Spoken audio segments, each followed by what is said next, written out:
Welcome to Kenton's videos. Enjoy the video. You're in Outlook calendar now. Start by switching to a baseline view so you can reorient. On desktop, click the View tab. On the web, open the View menu. Choose day, work week, or month depending on how much context you need. Once done, make sure the time scale and work hours match your schedule so the layout feels useful. This first change is the foundation. Get a clear time frame before you customize density, color, or overlay settings. Next, adjust how much detail appears on the screen so events are readable.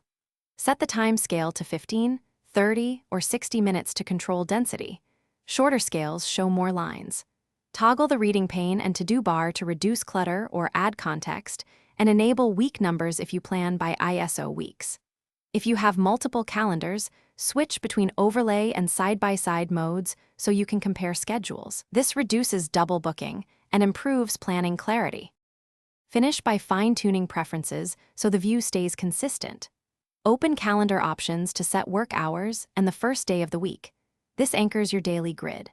Pick calendar colors and categories to make items pop, and confirm sharing permissions so overlays display correctly. If your view suddenly resets or looks wrong, try Reset View in the View tab or clear your browser cache for Web Outlook. That usually resolves corrupted layouts and restores your chosen settings. Thanks for watching. Consider subscribing if we helped you.